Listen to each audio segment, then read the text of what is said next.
a lot of good people, a lot of good Christians, conservatives in the West, think that they've got a holy obligation to support Israel's expansion. But I mean, a lot of their fellow Christians are suffering, as we see with Susan. 100,000 Palestinians killed.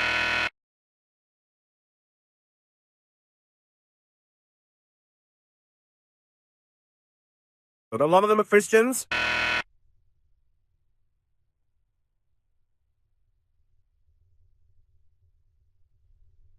We really do have to instigate gains.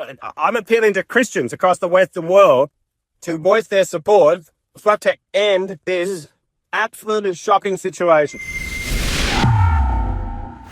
What was the point of that video? Well, a lot of people just sort of get brainwashed in Australia and they think that everyone in Gaza is Al-Qaeda or Hamas or whatever, okay? How many Christians are there in Gaza? Look, I reckon 100 years ago it was probably about 20%. My guess today to be about 1 or 2%. That's what my guess A would number, be. give me a number. 20,000, 30,000. 20, I don't know 30,000. why this is important, yeah. Because there's 600 to 800. Right. Do you know how many Christians there are in Israel? I don't, but I'm guessing it's probably about 3% of the population, which is a lot of people, yeah. So there's almost 200,000 Christians there now. So like when I watch your Christian video where you're trying to like reframe it as somehow about a Christian thing where it clearly isn't, and you don't know even how many Christians are there, or you don't know how many Christians are in Israel. You gave me a question off, without any warning. I think I was pretty close. You said the Ted Cruz interview was good. You said the Ted Cruz interview was good. That's exactly what Tucker asked Ted Cruz about. Yeah, well, I'm doing better than Ted Cruz. I don't know about that. You want to know something else that's funny? In 2005, do you know how many Palestinian Christians were there when Hamas took over? No, I'm going to guess it was probably about sort of 5 to 10 times higher than it is now. I suspect a lot of them have been the refugees that countries like Australia have taken in. That's what I guess. There was 5,000. And then 2 years after Hamas took over, so keep Israel out of this. This was in the early days when they just took over. Yeah.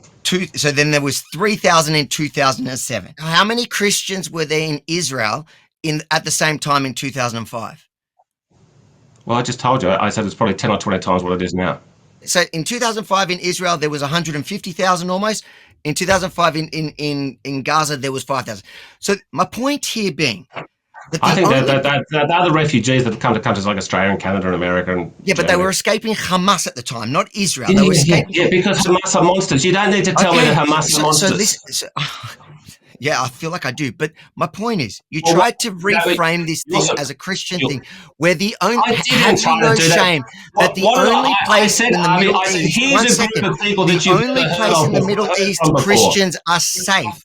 Christians have grown in population. Is Israel, the country that you tried to reframe, is targeting Christians somehow, when they're absolutely not. Israel is the only place saving Christians in the Middle East.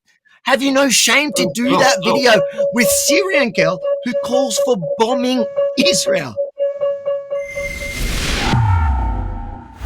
If you enjoyed this clip from my live 2-hour debate with John Ruddick, make sure to like, comment, then share it far and wide, and then head over to theopposition.show and watch the entire thing. theopposition.show.